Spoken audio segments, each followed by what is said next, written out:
প্রতিদিনের কংক্রিটের শহরে হর্নের শব্দ আর ব্যস্ত সময়, একঘেয়েমি জীবন, সবকিছু মিলে মনে হয় আমরা নিজেকে কেমন জানি একটু হারিয়ে ফেলেছি।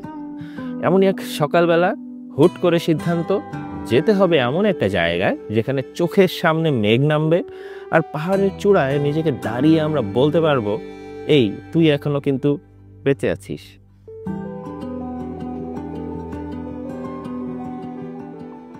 হ্যালো বাইকার, আপনাদের ভাই কিন্তু বের হয়ে গেছে।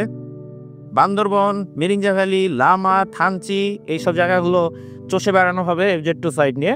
যাই হোক, একটা সুন্দর ট্যুরের নিশ্চিন্ত যাত্রা শুরু হয় কিন্তু ট্যাঙ্কি যদি ফুল থাকে।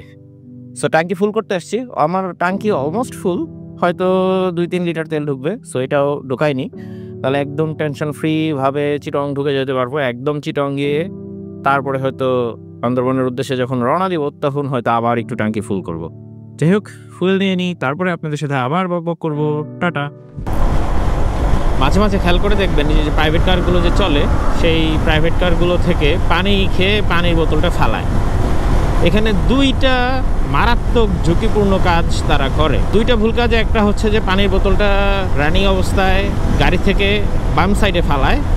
আরও যেই কাজটা আপনারা করেন সেটা হচ্ছে পানির বোতলের মুখখাটা লাগায়া পরে ফালান।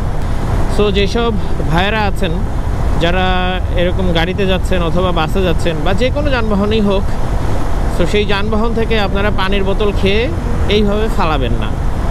ঢাকার রাস্তায় যখন এই বাইকটাকে স্টার্ট করছিলাম তখন মনে হচ্ছিল এটা যেন একটা যন্ত্রণা, একটা আত্মা জেগে উঠল।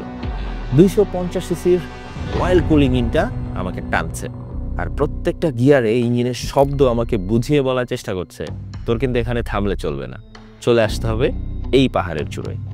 আর আমি বসা যায়, হ্যান্ডেলিং নরম কিন্তু শক্ত ভিতের মতো। আর মাঝে মাঝে যখন ফুয়েল ট্যাঙ্কের ওপরে এভাবে হাত রাখছিলাম মনে হচ্ছিল মাস্কুলার একটা শক্তির উৎসে আমি হাত রাখছি।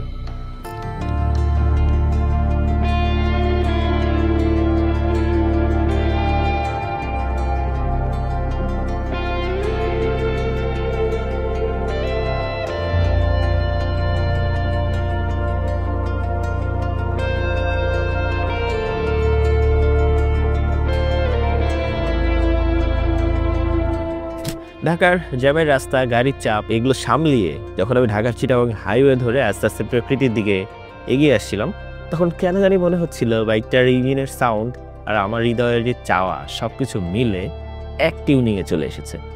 মাঝে মাঝে বৃষ্টি হচ্ছিল, এই বৃষ্টির মধ্যেও কিন্তু আমার এই বাইকের 140 সেকশনের এই মোটা টায়ারটা রাস্তাটাকে বেশ আঁকড়ে ধরেছিল।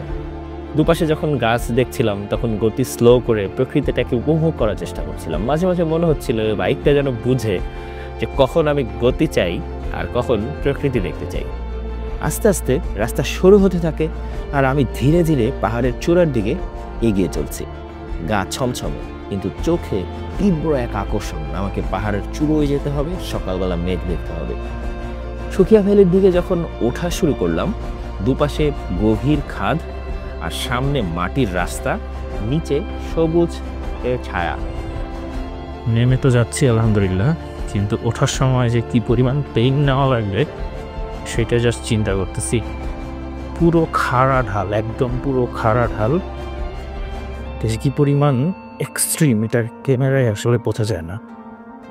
আর আলহামদুলিল্লাহ আমার ডুয়েল চ্যানেলে ABS ভালোই সাপোর্ট দিতেছে। এখানে সামনেরটা ছেড়ে দিলে পিছেরটা ধরে ফেলতেছে। তো সবাই জানেন যে এরকম সুরকির ভাঙা রাস্তায় ABS একটু কম কাজ করে, ওর একটু সময় লাগে, মানে 5-7 সেকেন্ড সময় লাগে বুঝে উঠতে যে ও কাজ করবে। এই বাইকটার সামনের সাসপেনশন আর পেছনের মনোক্রস সাসপেনশন পাহাড়ি রাস্তায় প্রত্যেকটা ওঠানামায় আমাকে বেশ ভালো সাপোর্ট করেছে। FZ25 যারা নিয়ে চালাচ্ছেন আমার বিশ্বাস যে ওরা আমার সাথে একমত হবেন। 0 to 60 এইটাকে আসলে বিট করার মতন 250 সেগমেন্টে বাইক আমি দেখতেছি না। 0 to 60 আলহামদুলিল্লাহ এটার থ্রটলে মার দাঙ্গা প্রেশার এবং ছোটোখাটো যে ভাঙচুর আছে সেগুলো 2 গিয়ার 3 গিয়ারে সে পিড়ায় পিড়ায় তুলে যায় একদম। থানজি চিম্বুক ভিউ পয়েন্ট থেকে আমরা আস্তে আস্তে নেমে যাচ্ছি। এই মেঘ দেখতে সবাই সাজেকে যায়, কিন্তু এই জায়গাটার মধ্যে বৃষ্টিতে এত সুন্দর মেঘ পাবো এটা আসলেই একটা ভাগ্য। আসলে অনেকেই আমাদেরকে এটা বলার চেষ্টা করে যে কী জন্য পাহাড়ে এরকম বাইক নিয়ে কষ্ট করে যায়, বাসে করে যাবে, চাঁদের গাড়িতে উঠবে। সো এই যে দেখেন এখানে মেঘ, আমার মন চাচ্ছে দাঁড়াবো, ছবি তুলবো, ভিডিও করব, যা মন চাই করবো। এই যে একটা স্বাধীনতা, একটা ফ্রিডম, এইটা আসলে বাইক ছাড়া কোথাও পাওয়া যায় না। আর এই যে ইঞ্জিন থ্রটল মোস্টাইলে এই ইঞ্জিনের যে শব্দ, এটা আমাদের হৃদয়ের সাথে কানেক্ট হয় আমরা যারা মোটরসাইকেল ভালোবাসি। সো এই কানেকশনটার কারণেই কিন্তু আমরা দিনের পর দিন এই মোটরসাইকেল নিয়ে বৃষ্টিতে ভিজে, রোদে পুড়ে, কষ্ট করে এই ধরনের পরিবেশগুলো আমরা দেখি।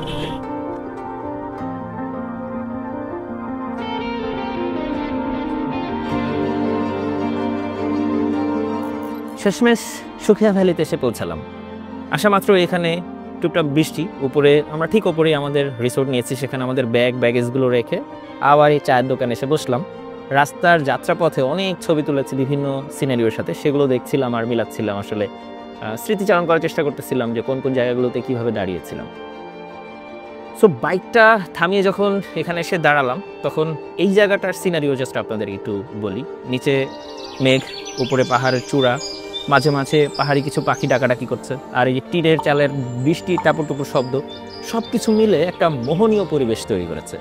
আর আমার সাথের বাইক, ও কিন্তু থেমে নেই, ও কিন্তু আমার সাথে চলে আসছে। আমার মনে হচ্ছে যে ও চুপচাপ করে দেখার চেষ্টা করতেছে যে আমি কিভাবে প্রকৃতির সাথে মিশে যাচ্ছি। আমরা সবাই বাইক কিনি পাওয়ার কিংবা টর্ক কিংবা অনেক দ্রুত যাত্রা করার জন্য, কিন্তু কিছু কিছু বাইক আছে যেগুলো আমাদের ভেতরের যে মানুষটা আছে সেটাও কিন্তু জাগিয়ে তুলতে সাহায্য করে। আমার কাছে মনে হয়েছে যে ও এরকমই, কারণ ওরে যখন আমি থ্রটলে প্রেশার দিচ্ছিলাম, ইঞ্জিন থেকে যে একটা গর্জন আসছিল সেটা আমার হাতের মাধ্যমে আমি হৃদয়ে ধারণ করতে পারতেছিলাম যে আমি একটা বাইক চালাচ্ছি, যে বাইকটা আমার সাথে কানেক্ট করতেছে। সেরকম আরও কিছু ফুটেজ এই ওপরে আমাদের রিসোর্টে আপনাদের সাথে শেয়ার করবো। চলেন একটু রিসোর্ট থেকে ঘুরে আসি।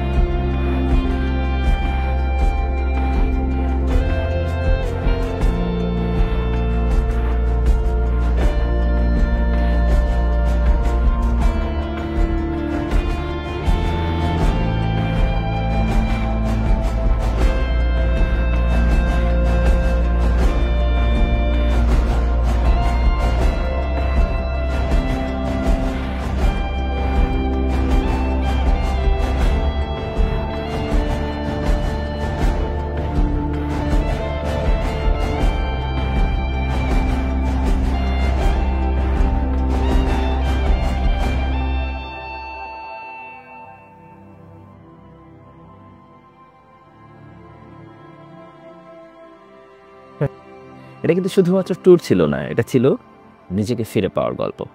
ঘুরডি আমি উঠছি পাহাড়ে, কিন্তু আমার নাটাই শক্ত করে বাঁধা কিন্তু সেই শহরে।